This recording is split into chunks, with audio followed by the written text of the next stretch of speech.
I know I keep telling people to breed your own bees. You're gonna make your own queens. I've been doing it for several years, and this is some of the outcome that you'll get. It's quicker for me to write this down on paper than it is to turn the computer on and do all the typing in here, because I can actually edit and narrate, change things as I go. Okay, mating nuke, virgin queen outcomes, VQs, virgin queens. There's 11 possibilities here. First possibility, colony fails to make a virgin queen. That happens occasionally. Either they get too cold or they don't do a good job. There's not enough bees in there, not enough nurse bees or worker bees to take care of the queen cells. Number two, you end up with an immature virgin queen, not mateable. She kills the other queen cells. Sometimes the workers will choose an old larva, something that's too old to become a virgin queen. That's happened to me a couple times last year. And number three, virgin queen never goes on mating flight, either from the weather or just doesn't want to. This happened to me a few times.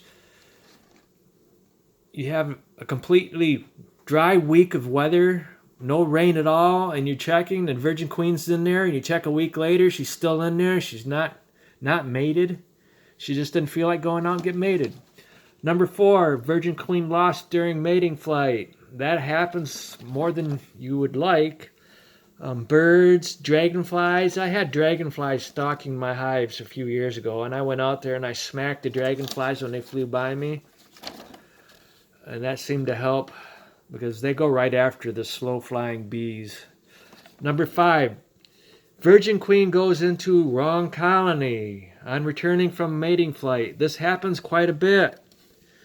If you have a bunch of mating nukes, and a lot of them don't have queens, they will accept any mated queen that comes into that colony, into that hive. So you can consider that a good thing. At least she got mated. But if she ends up in a colony that already has a mated queen or laying queen, they're going to ball her and kill her. And you're not going to know because you can't stand out there and guard the inside of your hives 24/7. Well, actually, just during the day. They don't fly during the night. Number six, virgin queen only mates with a few drones. And she starts laying. She looks like she's a good layer. But she only mated with a few drones. She only lasts a few months laying.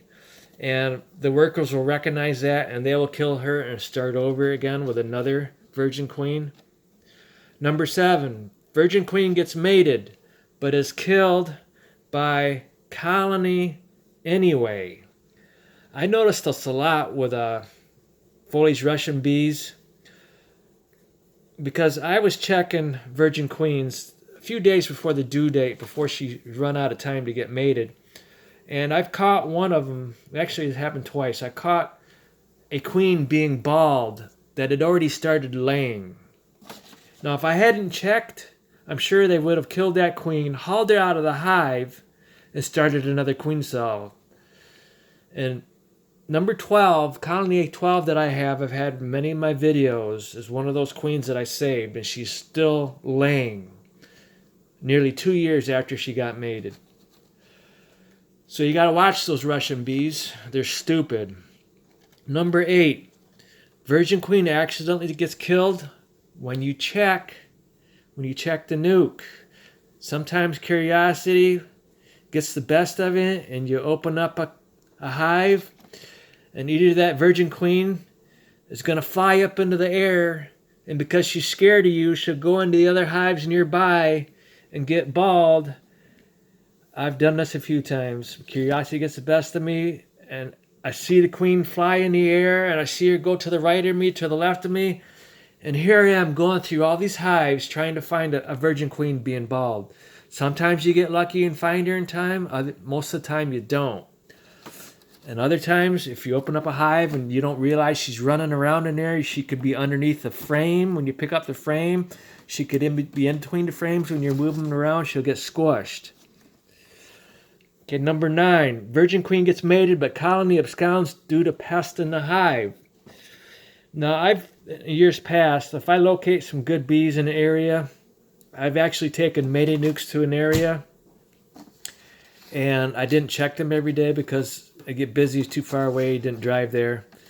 And then you have a laying queen, and I should have brought them home, but no, I left them there, and I go back a few days later, and they're gone. Why? Because they end up getting wax moths in there because I had made my mating nukes too small in numbers, and the wax moths moved in there, and you don't really realize it right away. And even after the queen gets mated, they will leave the hive if they get pests in that hive.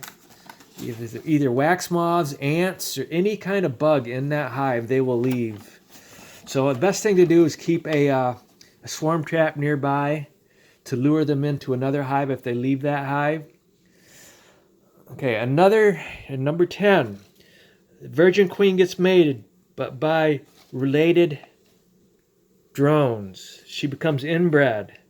And you're not going to know there's a problem until later on. Your colony is going to become inferior. They're not going to produce a lot of workers. They're going to have a low amount of honey. It's just not a good thing. I try to mate with commercial beekeepers. This one guy has 3,000 hives, and he'd bring his bees in my area every mid-June. And I know he's going to be different genetic lines.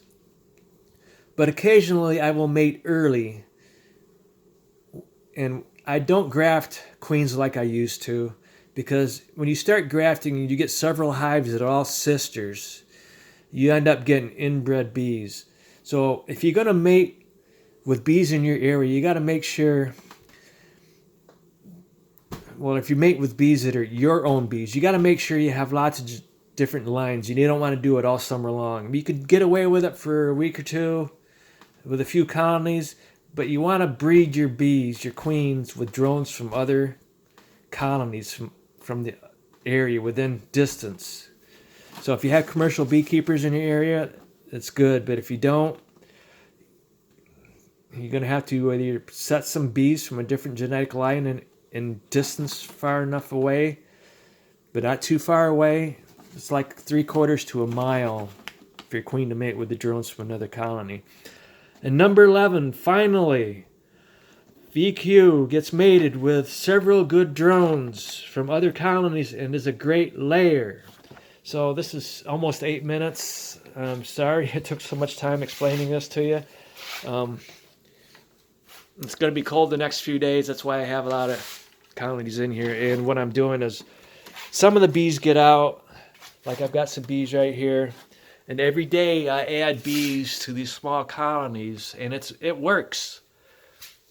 I'm not sure yet, but I think that queen up there in 82 is starting to lay. Because the sad thing was yesterday, the sun come out. And sometimes you wish the sun didn't come out because I didn't scrape the snow off out there. And there were hundreds of bees out there. And I went out there and I gathered up one jar. I brought them in, dried them off. And I was going to go out there and do more, but I said I can't do any more of this. So all those bees there on the concrete, more than half of them come back to life when you warm them up. If you do it the same day within a few hours. But I just can't keep doing it all the time. I'm going to have too many bees. I'm going to have to get used to letting bees die. But if you need bees and you have the time to do it, go out and gather them up within a few hours of them going out. And you can put them in colonies. And they're bees from several different colonies. And they will assimilate within that new queen. And it will save you from losing a colony. Okay? Thank you.